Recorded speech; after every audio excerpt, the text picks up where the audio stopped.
안녕하세요. 오늘 라이프북에서 소개해드릴 책은 20세기 영미 문학의 가장 중요한 작가로 손꼽히는 조지 오웰의 대표작 동물농장입니다. 1945년에 출간된 이 책은 조지 오웰의 작품 중 유일하게 유머가 가득한 작품으로 평가되는데요. 타임 뉴스위크 등의 언론사에서 100대 영미 명작 소설로 선정하기도 하였습니다.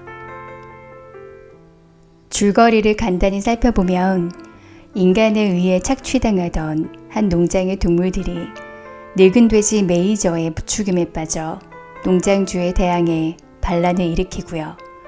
인간의 착취가 없는 모든 동물이 평등한 이상사회를 건설하게 됩니다. 그러나 어느새 돼지들만이 지도자가 되어 온갖 특권을 누리게 되고요. 동물들은 예전보다도 더 혹독하게 착취를 당하게 됩니다. 즉, 전체주의적 공포사회가 형성된 것인데요. 이러한 스토리는 성공한 혁명이 변질되는 과정과 권력을 획득한 지도자들이 국민을 어떻게 핍박하는지를 상징적으로 그려냅니다. 이 소설은 역사적으로 보았을 때 러시아의 스탈린에 의한 독재체제를 비판한 정치 풍자 소설로 평가되고 있는데요. 권력이 타락하는 것을 막기 위해서는 대중들이 깨어 있으면서 권력을 감시하고 비판할 수 있어야 한다는 것을 주장하고 있습니다. 그럼 소설 속으로 함께 들어가 보시겠습니다. 밤이 되자 메이너 농장의 주인 존스는 매일 하던 것처럼 닭장의 문을 잠그고 나왔다. 그러나 그는 술에 너무 취해 닭들이 오가는 쪽문 닫는 것을 그만 잊어버리고 말았다. 존스는 비틀거리면서 둥그런 불빛이 이리저리 흔들리는 등을 들고 뜰을 비틀비틀 가로질러 갔다. 그러자 그의 손에 들려있는 등의 둥그런 불빛도 걸음걸이에 따라 좌우로 흔들렸다. 그는 본체 뒷문에 이르러 장화를 걷어차듯 벗어던지고는 주방에 있는 술통에 마지막 남은 맥주 한 잔을 따라 마시고는 아내가 코를 골며 자고 있는 침대로 스며시 올라갔다. 침실에 불이 꺼지자마자 농장의 모든 축사회에서 부스럭거리는 소리와 푸드덕거리는 소리와 함께 이상한 동요가 일기 시작했다. 지난날 동물 품평회에서 수상한 바 있는 미들 화이트종 수태지인 메이저 영감이 전날 밤 이상한 꿈을 꾸었다. 그 꿈을 다른 동물들에게 알리고 싶다는 얘기가 온종일 농장의 모든 동물들에게 떠돌았는데 존스가 잠들고 나면 모두가 헛간으로 모이기로 약속했던 것이다. 메이저 영감이 품평회에 나갔을 때의 이름은 윌링던 뷰티였지만 모두가 그를 메이저라고 불렀다. 그는 이 농장에서 가장 존경을 받았기에 1시간쯤 덜 자더라도 모두들 그가 말하는 것은 들어야 한다고 여겼다. 큰 헛간의 한쪽 끝에 만들어 놓은 높은 연단 위에는 이미 메이저가 지프로 만든 자리에 편히 앉아 있었고 그의 머리 위로는 대들보에 줄로 메어단 등이 걸려 있었다. 메이저 영감은 12살이라는 나이를 속일 수 없어 최근에는 살이 쪄서 뚱뚱했지만 여전히 위엄이 넘치고 송곳니를 한 번도 자른 적이 없었지만 거칠게 보이지 않는 현명하고 인자한 얼굴을 하고 있었다. 다른 여러 동물들이 벌써부터 도착하여 제각기 나름대로의 편안한 자세를 취하고 자리를 잡기 시작했다. 제일 먼저 블루벨, 제시, 핀처 등 3마리의 개가 도착했고 그 다음에 온 돼지들은 연단 바로 앞에 있는 집단 위에 앉았다. 암탉들은 창문턱에 앉았고 비둘기들은 석가래 위로 퍼덕거리며 날아 올라가 앉았다. 양들과 암소들은 돼지들 바로 뒤에 엎드려 되새김질을 시작했다. 마차를 끄는 말인 복서와 클로버도 함께 들어와 집단 속에 있을지도 모를 어떤 작은 동물을 밟지는 않을까 하여 아주 조심스럽게 주위를 살피며 천천히 걸음을 옮겨 털이 숭숭 나 있는 넓적한 발굽을 조심스럽게 떼어놓았다. 클로버는 중년에 가까워진 어미말로 통통하지만 부드러운 얼굴이었다. 그렇지만 네 번째 새끼를 낳은 후로는 예전의 모습을 찾지 못하고 있었다. 복서는 키가 거의 18뼘이나 되는 무척 큰 짐승으로 보통 말 2마리를 합친 것만큼이나 힘이 셌다. 코를 따라 밑으로 난 하얀 줄무늬 때문에 약간 멍청한 인상을 주었다.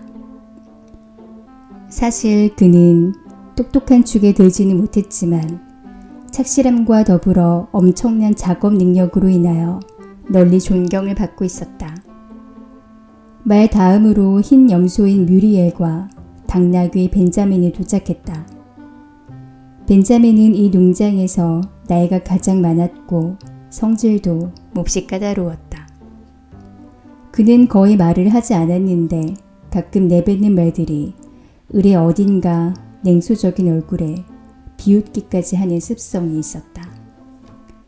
예를 들자면 그는 신께서 그에게 파리를 쫓으라고 꼬리를 주셨지만 자신에게 있는 꼬리도 그리고 파리도 빨리 없어져 버렸으면 좋겠다는 식이었다.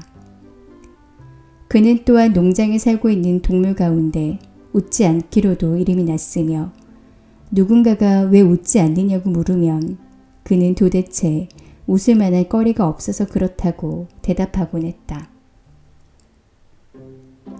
2마리의 말이 막 자리를 잡자 어미를 잃은 새끼 오리가 한때 몰려와 가냘프게 삐약삐약 울며 자기들이 밟히지 않을 장소를 찾아 부산을 떨어가면서 이리저리 돌아다녔다. 클로버가 그의 커다란 앞다리로 새끼 오리 둘레에 벽을 치듯 감싸주자 새끼 오리들은 그 안에 편안히 자리 잡아 곧 잠들어 버렸다. 마지막으로 존스 씨의 경마차를 끄는 멍청하면서도 예쁘장한 흰색 앞말인 몰리가 사탕 한 조각을 씹으면서 잔뜩 교태를 부리고 걸어 들어왔다. 그녀는 우아하게 앞줄 가까이에 자리를 잡고는 그녀의 주름이 잡힌 붉은 리본을 자랑하며 다른 동물들의 시선을 끌었으면 하고 바라면서 그녀의 하얀 갈기를 몇 번씩이나 흔들어댔다. 그리고 맨 마지막으로 고양이가 들어왔다. 고양이는 평소와 마찬가지로 어디가 가장 따뜻할까 하고 두리번거리다가는 복서와 클로버 사이로 비집고 들어갔다. 그녀는 내내 메이저가 하는 말에는 관심도 기울이지 않고 그저 기분 좋은 듯 그르렁거리고 있었다. 대문 위 횃대에서 자고 있는 길든 까마귀 모제스만 제외하고는 이제 모든 동물들이 다 모였다. 메이저는 그들이 모두 편안히 자리를 잡고 주의 깊게 기다리는 것을 보고 헛기침을 한번 한 다음 목소리를 가다듬어 연설을 시작했다.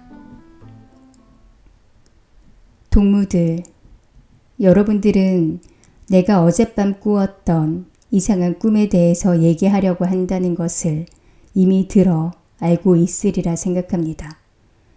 그러나 그 꿈 이야기는 나중에 하겠소. 그것보다 먼저 해야 할 이야기가 있기 때문이요. 동무들, 나는 이제 여러분들과 함께 앞으로 오랫동안 지낼 수 없을 것 같습니다.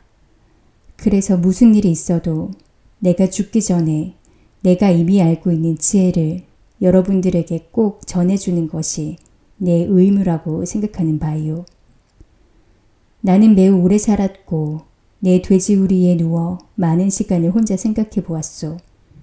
그래서 나는 모든 동물들과 더불어 살고 있는 이 세상에서의 삶의 본질이 무엇인가 하는 것을 나름대로 이해하고 있다고 말해도 크게 잘못된 것은 없을 듯하오. 내가 지금 여러분들에게 말하고 싶은 것도 사실은 그 점에 관한 것이오. 자, 동무들. 우리들이 영위하고 있는 삶의 본질은 무엇이라고 생각하오? 우리는 지금 우리의 삶을 직시하여 똑바로 생각해 봅시다. 우리의 삶은 초라하고 고되며 아주 짧습니다. 우리는 이 세상에 태어나서 간신히 우리의 생명을 유지할 수 있을 정도의 먹이를 얻어먹고 일할 수 있는 자들은 마지막 한 방울의 힘이 닿을 때까지 일하도록 강요받고 있소. 그리고 우리가 쓸모없게 돼버리는 순간 우리는 가차없이 지독히 처참하고 소름 끼치게 도살당하고 맙니다. 영국에서 살고 있는 동물치고 늙음하게 행복이나 평화롭게 사는 여가의 참다운 뜻을 아는 동물은 하나도 없소. 영국에 살고 있는 동물들은 모두가 자유롭지 못합니다. 동물의 삶이란 그저 절망과 노예의 삶에 지나지 않습니다. 이것은 명백한 진리입니다. 그러나 이것이 과연 단순히 자연의 질서를 유지하기 위한 것일까요? 우리가 살고 있는 이 땅이 너무 척박하여 여기에 살고 있는 우리들에게 여유 있는 생활을 제공할 수 없기 때문일까요? 그렇지 않습니다. 동무들, 절대 그렇지 않습니다. 영국의 땅 비옥하고 날씨도 좋아서 지금 살고 있는 숫자보다 훨씬 더 많은 동물들에게 풍부한 식량을 제공할 수 있습니다. 우리 농장에서 생산되는 것만 가지고도 12마리의 말과 20마리의 암소, 수백 마리의 양을 먹여 살릴 수 있습니다. 그것도 모두가 지금은 상상할 수 없을 만큼 편안하고 품위 있는 생활을 할 수 있습니다. 그러면 왜 지금 우리에게 처참한 생활이 계속되는 것일까요? 그것은 바로 우리의 신성한 노동으로 생산되는 모든 생산물을 인간들이 우리로부터 모두 약탈해 가기 때문입니다. 동무들, 우리들이 비참하게 살 수밖에 없는 모든 문제들에 대한 해답이 여기 있습니다. 그것은 한마디로 말하자면 인간의 잔인한 횡포 때문입니다. 인간이야말로 정말 우리가 싸워야 할 유일한 적입니다. 인간을 쫓아냅시다. 그러면 배고픔과 과로의 기본 문제는 영원히 해결될 것입니다. 인간들은 생산도 하지 않고 소비만 하는 유일한 동물입니다. 그들은 우유도 생산해 내지 못하며 달걀도 낳지 못하고 너무 약해서 쟁기도 끌 수 없을 뿐만 아니라 토끼를 잡을 수 있을 만큼 충분히 빠르지도 못합니다. 그러나 아직도 인간은 모든 동물의 주인입니다. 인간들은 동물들에게 힘든 일을 시키고 동물들이 굶어 죽지 않을 만큼의 최소한의 먹이만을 대가로 주고는 나머지는 자신들을 위해서 남겨둡니다. 땅을 갈고 경작하는 것은 우리들의 노동력이요. 그 땅을 기름지게 하는 것도 우리의 똥인데도 우리들 중에 누구도 헐벗은 가죽 이외의 것을 소유하고 있지 못합니다. 내 앞에 앉아 계신 남소 여러분, 당신들은 지난 한 해 동안 몇천 리터의 우유를 짜냈습니까? 그러면서도 송아지를 튼튼하게 키우는 데에 쓰여야 할 그 우유가 어떻게 되었습니까? 마지막 한 방울까지 우리 적들의 배를 채우는 데에 쓰였단 말입니다. 그리고 암탉 여러분, 여러분들은 지난해 얼마나 많은 알을 낳았으며 그 중에서 병아리로 바뀐 알은 몇 개나 되었습니까?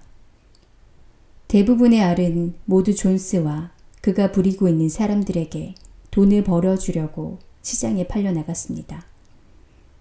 그리고 클로버, 당신이 늙고 힘이 붙일 때 마땅히 당신을 부양하고 당신의 기쁨이 되었어야 할 당신이 낳은 망아지 4마리는 지금 모두 어디로 갔습니까?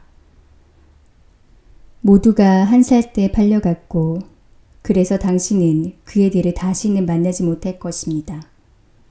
당신의 4차례의 해산과 밭에서 한 온갖 노동에 대한 대가라고는 빈약한 먹이와 초라한 마구간 외에 또 무엇이 더 있습니까?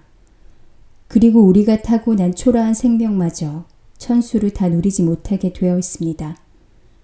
내 경우를 말하자면 나는 그 점에서는 복된 동물의 하나에 속하니까 크게 불평할 것은 없겠습니다만 나는 12해를 살았고 자식도 400명이 넘습니다. 이것이 돼지의 타고난 어설픈 생애입니다. 그러나 어떤 동물도 결국 마지막에 가서는 잔인한 도살장의 칼을 피할 수는 없지요. 내 앞에 앉아있는 어린 식용 돼지들, 너희들은 모두 1년 이내에 비명을 지르면서 단두대에서 목숨을 잃을 것이다. 우리 모두가 이러한 슬픔과 공포를 당하게 될 것입니다. 암소도, 돼지도, 닭도, 양도 모두 가련한 운명입니다. 말과 개라고 해서 다를 게 없습니다. 그리고 복서, 당신도 당신의 건장한 근육이 힘을 잃는 날 존스는 당신을 도살업자에게 팔아버릴 것이고 그 도살업자는 당신의 목을 쳐서 사냥개의 먹이로 물에 넣어 끓일 것이요. 또한 개의 경우도 그들이 늙어서 이가 빠지면 존스는 개의 목에다가 벽돌을 매달아 가까운 연못에 빠뜨려 죽일 것이요. 자, 동무들, 이제 우리들의 추악하고 죄악에 가득 찬 삶은 인간들의 횡포에서 생겨난다는 것이 뚜렷하지 않습니까? 이 모든 것들은 인간을 제거해야만 없어질 수 있습니다. 그러면 우리가 애써 일하여 만든 생산물은 모두 우리의 것이 될 것입니다. 이제 우리는 무엇을 해야 할까요? 인간을 타도하기 위하여 우리는 밤낮으로 온 몸과 마음을 다 바쳐 준비를 해나갑시다. 동물들이여, 내가 여러분에게 간절히 전하고 싶은 것은 바로 이것입니다. 나는 반란이 언제 일어날지 알지 못합니다. 그러나 불을 보듯 확실한 것은 시간의 차이는 있을지 모르지만 언젠가는 정의가 실현되리라는 것입니다. 동무들, 여러분들은 짧은 여생이나마 늘 이 점을 잊지 마시기 바랍니다. 그리고 무엇보다도 우리의 미래 세대가 승리를 얻을 때까지 계속하여 투쟁하도록 해야 하겠습니다. 그리고 동무들, 여러분의 결의가 흔들려서는 절대로 안 된다는 점을 잊지 말아야 합니다. 어떠한 감언이설에도 여러분들은 현혹되어서는 안 되겠습니다. 인간과 동물은 공동의 이익을 갖고 있으며 한쪽의 번영이 다른 쪽의 번영이 된다고 말하더라도 귀를 기울이지 마십시오. 그것은 모두 새빨간 거짓말입니다. 인간은 자기 자신 이외에 어떤 동물의 이익도 원치 않습니다. 그런 만큼 우리 동물들은 효과적이고 정당한 투쟁을 위해 완전한 단합과 철저한 동지애를 바탕으로 다시금 굳게 뭉쳐야 합니다. 모든 인간은 우리의 적인 반면 모든 동물들은 우리의 동지입니다. 그때 한바탕 소동이 일어났다. 메이저가 연설하고 있는 동안 큰 쥐 4마리가 구멍에서 기어나와 뒷다리로 앉아 그의 연설을 듣고 있었다. 개들이 갑자기 그들을 노려보면서 으르렁거렸지만 쥐들이 재빨리 구멍 속으로 도망가 목숨을 건질 수 있었다. 메이저가 앞발을 들어 조용히 하라고 제지했다. 동무들, 하고 그가 말을 계속했다. 여기서 우리는 당장에 결정해야 할 문제가 하나 있습니다. 들의 제멋대로 흩어져 사는 쥐나 토끼 같은 야생동물들이 과연 우리의 친구인가 적인가 하는 문제입니다. 거기에 대해 표결을 하도록 합시다. 나는 이 문제를 투표로 결정하자고 회의에 제의하는 바입니다. 쥐는 우리와 동지입니까? 투표는 곧 실시되었고 압도적으로 쥐들도 동지라는 것이 결정되었다. 그런데 반대표가 4표 나왔는데 3마리의 개와 고양이가 던진 것이었다. 그런데 그 중에서도 고양이는 찬성과 반대 양쪽에 다 투표를 한 사실이 밝혀졌다. 메이저는 계속 말을 이었다. 나는 이제 더 이상 할 말이 없소. 다만 거듭 말하지만 인간과 인간들이 사는 방법에 대하여 적대감을 갖고 그것을 잊지 않는 것이 여러분의 의무임을 결코 잊어서는 안 됩니다. 두 다리로 걸어 다니는 것은 무엇이든 우리의 적이요. 네 다리를 가졌거나 날개를 가진 것은 무엇이든 우리의 친구입니다. 그리고 또 하나 꼭 기억해야 할 것은 인간과 맞서 싸울 때는 절대로 인간을 닮지 말라는 것입니다. 설령 여러분들이 인간을 정복했을 때에도 그들의 악덕만은 절대로 답습하지 말아야 합니다. 어떤 동물도 집에서 살며 침대에서 자거나 옷을 입거나 술을 마시거나 담배를 피우거나 돈을 만지거나 장사를 하거나 하면 안 됩니다. 인간의 습관은 모두 악입니다. 그리고 무엇보다도 중요한 것은 어떤 동물들도 같은 동물을 억압하면 안 된다는 것입니다. 약하건 강하건 지혜롭건 우둔하건 우리는 모두 형제입니다. 어떠한 동물도 죽여서는 안 됩니다. 모든 동물들은 모두 동등합니다. 자, 이제 슬기로운 동물들이여, 지금부터 나는 간밤에 내 꿈 이야기를 하겠소. 여러분들에게 그 꿈에 대하여 자세히 그려낼 수는 없소. 하지만 그것은 인간이 없어지고 난 후 있을 지상 낙원에 대한 꿈이었던 것만은 분명하오. 그 꿈은 내가 오랫동안 잊고 있었던 것을 일깨워 주었소. 수년 전 내가 아직 어린 돼지였을 때 내 어머니와 다른 암돼지들은 노래의 곡과 가사에 처음 세 마디만 겨우 알던 옛 노래를 곧잘 즐겨 부르곤 했었소. 어렸을 때 나는 그 노래의 곡을 알았었는데 오래전에 내 가슴에서 떠나버리고 말았었소. 그런데 말이오, 어젯밤에 잊어버렸던 그 노래가 꿈속에서 내게 돌아왔소. 그리고 더욱이나 신기한 일은 그 노래의 가사까지 내게 돌아왔다는 점이오. 생각해보건대 오래전에 동물들이 불렀지만 여러 세대를 거치는 동안 조금씩 기억에서 잊혀졌던 그 가사가 말이오. 동물 여러분, 이제 내가 그 노래를 불러보겠소. 나는 늙어서 목소리는 거칠 테지만 여러분들은 내가 부르는 노래를 배워서 부른다면 더 잘 부를 수 있을 것이오. 그 곡의 이름은 영국의 동물들이라는 노래요. 메이저 영감이 목소리를 가다듬어 노래를 부르기 시작했다. 그가 말한 대로 음성은 거칠었지만 꽤 잘 불렀고 그 노래는 누구나 함께 부를 수 있는 클레멘타인과 라쿠카라차와 어딘지 모르게 비슷했지만 아주 감동적인 노래였다. 그 노래의 가사는 다음과 같았다. 영국의 동물들이여, 아일랜드의 동물들이여, 온 세상 방방곡곡의 동물들이여, 좋은 소식에 귀를 기울여라. 황금빛 미래의 즐거운 소식을. 멀지 않아 그날이 올지니 독재자 인간이 뒤집어 엎고 풍요한 영국의 들판에는 오직 동물들만 활보하리라. 코에서는 굴레가 사라지고 등에서는 멍에가 벗겨지리라. 제갈과 박차는 영원히 녹슬고 무자비한 찌찍은 이제 더 이상 소리내지 못하리라. 상상도 할 수 없는 많은 부유함과 밀과 보리, 귀리와 마른 풀이, 클로버, 콩, 그리고 사탕무들이 그날이면 우리의 것이 되리니 더욱 찬란히 빛나리 영국의 들판이여. 더욱 더 맑아지리 영국의 강물이여. 감미로운 미풍, 우리가 자유로운 바로 그날에, 그날 위에 우리 모두 일하세.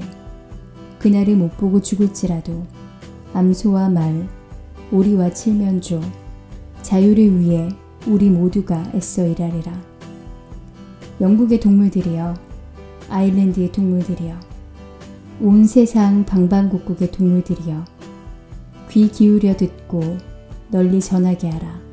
황금빛 미래에 빛나는 새 소식을. 늙은 메이저가 부른 이 노래를 듣자 모든 동물들은 열광적이고 광적인 흥분에 휩싸였다. 메이저가 노래를 다 부르기도 전에 동물들은 그 노래를 따라 부르기 시작했다. 돼지나 개처럼 머리가 좋은 동물들은 몇 분도 채 지나지 않아 그 노래를 전부 암기해버렸고 가장 아둔한 동물들까지도 순식간에 곡과 몇 마디의 가사를 외웠을 정도였다. 그리고 몇 번 연습한 뒤에는 모두들 노래를 익혀서 농장 전체가 떠나갈 듯한 커다란 목소리로 영국의 동물들을 합창했다. 소들은 낮은 음성으로 음매하고 개들은 컹컹거렸으며 양들은 매하고 말들은 히잉거렸으며 오리들은 꽥꽥거리면서 노래를 불렀다. 동물들은 그 노래가 어찌나 마음에 들었던지 연거푸 5번이나 불렀고 아마 회방만 없었더라면 밤새껏 그들을 계속해서 노래를 불렀을 것이다. 그러나 불행하게도 이 소란 때문에 존스가 깨어났다. 그는 그 소란이 앞마당에 여우가 들어와서 생긴 것이라 짐작하고 침대에서 벌떡 일어났다. 그는 침실 구석에 늘 세워두었던 총을 들어 어둠 속으로 탄환을 발사했다. 총알은 헛간 벽에 박혔고 그것에 놀란 동물들의 회합은 허겁지겁 끝이 나고 말았다. 모두들 자기가 자는 곳으로 정신없이 흩어지면서 돌아갔다. 새들은 횃대로 날아갔고 길짐승들은 집더미 속으로 기어들어갔다. 그렇게 전 농장은 순식간에 깊은 잠 속으로 빠져들어 버렸다. 그러고 나서 사흘 후 늙은 메이저 영감은 잠을 자다가 평화스럽게 숨을 거두었다. 그의 시체는 과수원 한쪽 기슭에 묻혔다. 그것은 3월 초의 일이었다. 그 후 3개월 동안 지극히 비밀스러운 움직임이 동물들 사이에 진행되었다. 메이저의 연설은 이 농장의 동물들 중에서 지혜 있는 동물들에게 완전히 새로운 인생관을 심어주었다. 그들은 메이저가 예언한 봉기가 언제 일어날 것인가를 알 수 없었고 또 그들의 살아생전에 봉기가 일어날 것이라고 생각될 어떤 기미도 보이지 않았다. 그러나 그들은 언젠가는 일어날 봉기를 위해 준비하는 것이 그들의 의무라는 것만을 확실하게 인식하고 있었다. 다른 동물들을 가르치고 조직하는 일은 당연히 돼지들에게 주어졌다. 돼지들은 동물들 가운데 그래도 가장 영리하다고 인정받고 있었다. 그 돼지들 중에서도 가장 뛰어난 놈은 존스가 시장에 내다 팔기 위해서 사육시키고 있는 스노볼과 나폴레옹이라는 이름을 가진 젊은 2마리의 수퇴지였다. 나폴레옹은 체격이 크고 사납고 거칠게 보인다. 이 돼지는 메이너 농장에서는 유일한 버크셔 종의 수퇴지로 말솜씨는 그리 뛰어나지는 않으나 일단 한번 마음먹은 것을 그대로 행하는 강한 추진력이 있다고 소문이 나 있었다. 스노볼은 나폴레옹보다 더 쾌활하고 말도 잘하며 창의력도 풍부하지만 나폴레옹처럼 옹골찬 성격은 없다고 알려져 있다. 이 농장에 있는 그 밖의 다른 수퇴지들은 모두 식용돼지였다. 그 중에서 가장 소문난 놈은 스퀼러라는 작고 뚱뚱한 돼지였다. 그놈은 뺨이 매우 둥글고 눈이 늘 반짝거렸으며 목소리가 날카롭고 행동은 빈틈이 없는 돼지였다. 그는 재기 넘치는 연설가로 좀 어려운 문제점을 의논할 때면 이리저리 뛰면서 꼬리를 내두르는 습관이 있는데 그런 몸짓이 동물들에겐 매우 설득력이 있는 것으로 작용했다. 그의 얘기 솜씨는 뛰어나서 다른 동물들이 스퀼러라면 검은 것도 흰 것으로 바꿔놓을 수 있는 말솜씨를 가지고 있다고 인정할 정도였다. 이 세 돼지들은 메이저 영감의 가르침을 치밀한 사상체계로 용이 주도하게 만들어 놓고 거기에 동물주의라는 이름을 붙였다. 그들은 한 주일에도 몇 차례씩 존스가 잠들고 난 후 헛간에서 비밀 회합을 갖고 다른 동물들에게 동물주의의 원리를 설명해 주었다. 처음 시작할 때 그들은 동물들의 우둔함과 무관심 때문에 무척 애를 먹었다. 어떤 동물들은 자기들이 주인님이라고 부르는 존스에게 충성할 의무가 있는 게 아니냐고 말하거나 존스가 우리에게 먹을 것을 주고 있는데 만약 그거 없어지면 우리는 굶어 죽을 게 아니겠소? 라는 유치한 말까지 했다. 또 어떤 동물들은 우리가 죽은 후에 일어날 일을 왜 우리가 걱정해야 하지요? 라고 묻기도 하고 혹은 이 봉기가 어떻게 하든 결국 일어나게 되어 있는 것이라면 우리가 그것을 위해 준비하든 안 하든 무슨 차이가 있는 것이지요? 하고 퉁명스럽게 되물었다. 돼지들은 그것이 동물주의의 이념에 위배된다고 그들을 이해시켰다. 그러나 그 질문들 중에서 흰 앞말인 몰리가 한 질문만큼 어리석은 질문을 한 동물은 없었다. 그녀는 스노볼에게 봉기 후에도 여전히 사탕이 있을까요? 라고 물었던 것이었다. 없소. 스노볼은 딱 잘라 말했다. 이 농장에서는 사탕을 만들 방법이 없소. 게다가 당신에겐 사탕이 필요 없소. 당신은 당신이 원하는 대로 귀리와 마른 풀을 먹게 될 것이오. 그럼 그때에도 내 갈기에 리본을 달아도 될까요? 하고 몰리가 또 물었다. 동무, 스노볼이 말했다. 당신이 그처럼 열렬히 좋아하는 그 리본들은 모두가 인간이 만들어낸 노예의 상징이요. 당신은 자유가 리본보다 더 가치 있는 것이라는 점을 이해해 주었으면 좋겠소. 몰리는 여기에 동의했지만 그렇게 확신하는 것 같은 음성은 아니었다. 돼지들은 길들인 까마귀 모제스가 퍼뜨려 놓은 거짓말을 반박하느라고 쉴 새 없이 뛰어다녀야 했다. 존스가 특히 귀여워하는 동물인 모제스는 능숙한 연설가로 첩자이며 밀고자였다.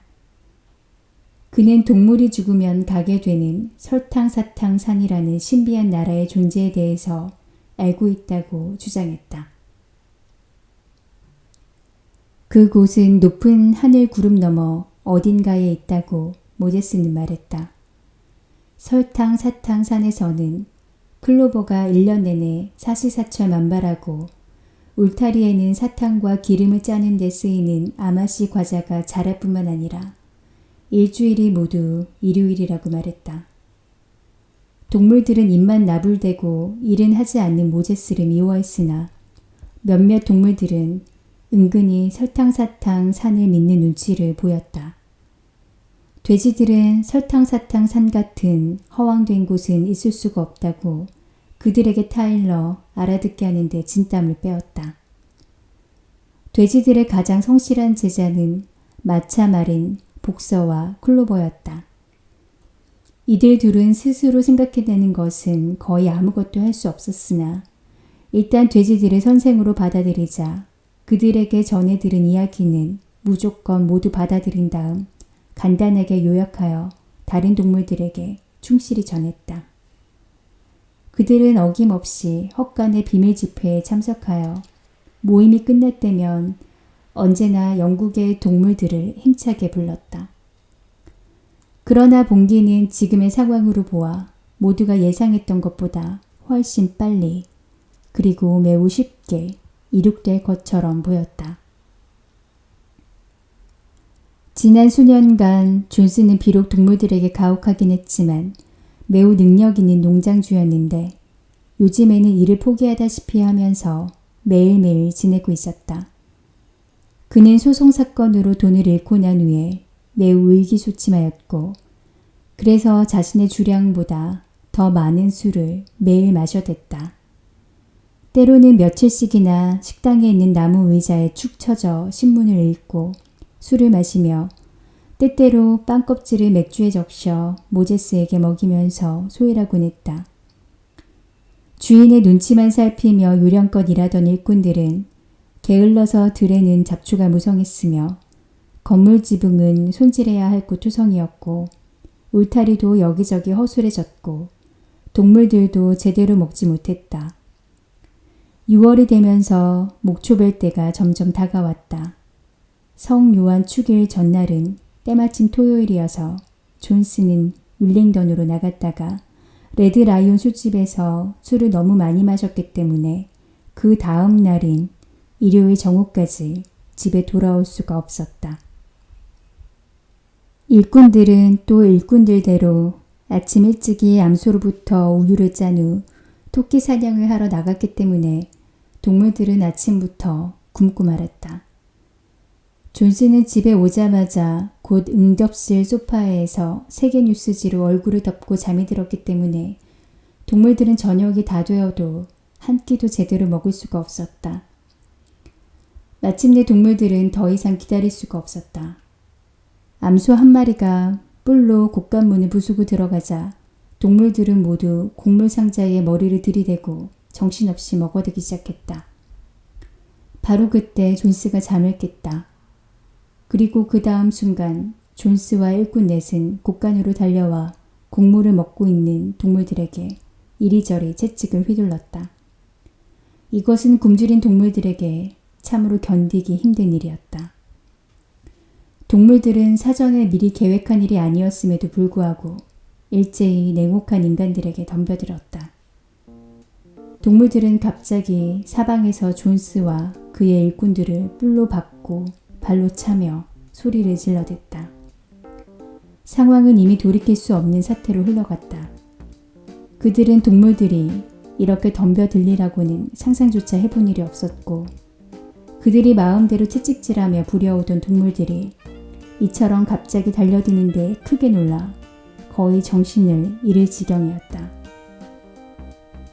잠시 후 그들은 자신을 더 이상 지킬 수가 없다는 것을 알고 모두 주랭랑을 치고 말았다. 1분쯤 지나서 그들 5명은 승리감에 취해 추격하는 동물들에게 쫓겨 큰 길로 통하는 마찻길로 허겁지겁 도망갔다. 존스 부인은 침실 창문으로 밖을 내다보다가 사태가 위급한 것을 알아차리고는 몇 가지 소지품을 급히 챙겨서 다른 길로 농장을 빠져나갔다. 횃대에 앉아있던 모제스가 펄쩍 뛰며 그녀를 따라 날아오르면서 큰 소리로 까까 울부짖었다. 한편 동물들은 존스와 그의 일꾼들을 큰 길로 쫓아버리고는 5개의 판자로 만든 문을 굳게 걸어 닫았다. 그리하여 자신들도 무슨 일이 일어났는지를 거의 알지 못하는 사이에 봉기는 성공적으로 수행되었다. 이제 존스는 추방되고 메이너 농장은 그들의 것이 되었던 것이다. 처음 얼마 동안 동물들은 그들에게 갑자기 닥친 행운이 실감나지 않았다. 그들이 먼저 이 농장 어디에도 이제 인간이 없다는 것을 확인이라도 하듯이 모두가 한데 어울려 농장 경계선을 빙빙 돌아 뛰어다니는 것이었다. 그리고 그 다음에 농장 건물로 뛰어들어가 가증스런 존스의 통치 흔적을 하나도 남김없이 깨끗이 닦아내버렸다. 외양간 끝에 마구간이 있었다. 동물들은 그 방을 부수고 달려들어가 제갈, 콧뚜레, 개사슬, 그리고 존스가 돼지와 양을 거세하는 데 사용했던 가증스러운 칼 등을 모두 우물에 던져버렸다. 그리고 고삐, 굴레, 가죽, 눈가리개와 치욕적인 꼴주머니는 마당에 집힌 쓰레기불에 던져버렸다. 채찍도 역시 불에 던져버렸다. 동물들은 채찍이 불 속에서 타오르는 것을 보자 모두 기뻐 날뛰었다. 스노볼도 장날이면 을에 그들에게 장식하던 갈기와 고리, 그리고 리본을 불 속에 던져버렸다. 리본이란, 스노볼은 말했다. 의복처럼 인간의 상징으로 생각해야 합니다. 동물들은 모두 옷을 입지 말아야 합니다.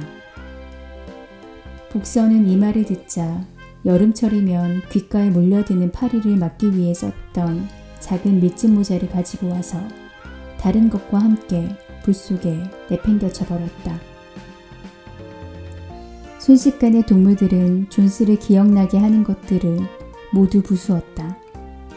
그리고 나서 나폴레옹은 그들을 헛간으로 데려가 각자에게 정량보다 2배나 많은 옥수수를 나누어 주었고 모든 개에게는 비스킷 2개씩을 각각 나누어 주었다.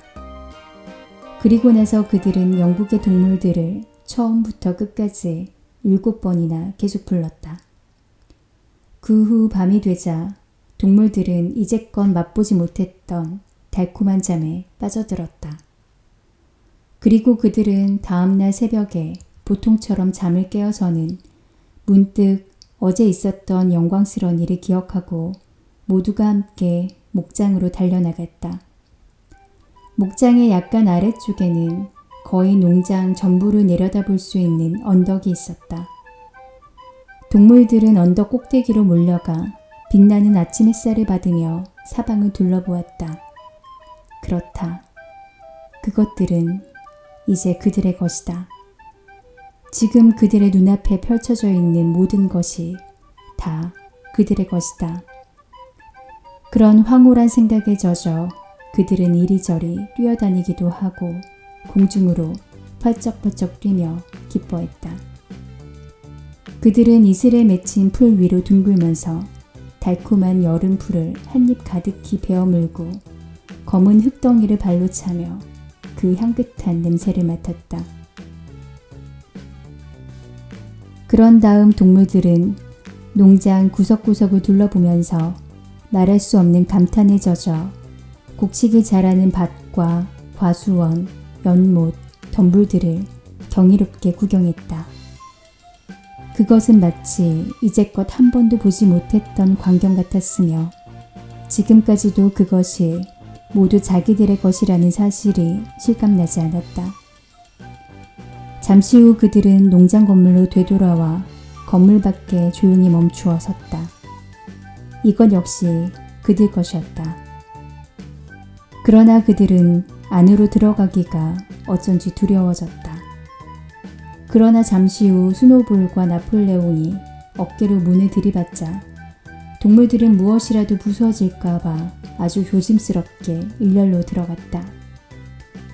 그들은 발끝으로 이 방과 저 방을 다니면서 소곤거리는 소리 외에는 말소리를 내지 않았다.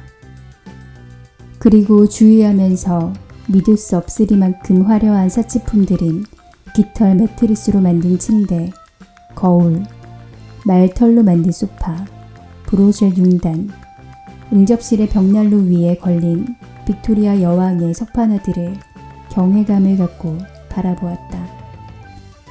그들이 층계를 내려올 때 몰리가 어디론가 혼자서 사라진 것이 밝혀졌다. 그들이 되돌아가서 찾아보니 아주 훌륭한 침실에 남아있는 그녀를 발견할 수 있었다. 그녀는 존스 부인의 옷장에서 파란 리본을 꺼내어 어깨에 걸치고는 아주 바보 같은 태도로 거울에 비친 자기 자신의 모습에 감탄하고 있었다.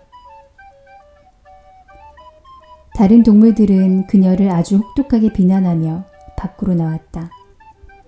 부엌의 벽에 걸려있던 약간의 햄 조각은 가지고 나와 고이 땅에 묻었고 취사대에 있는 맥주통은 복서가 발굽으로 차서 깨뜨렸다.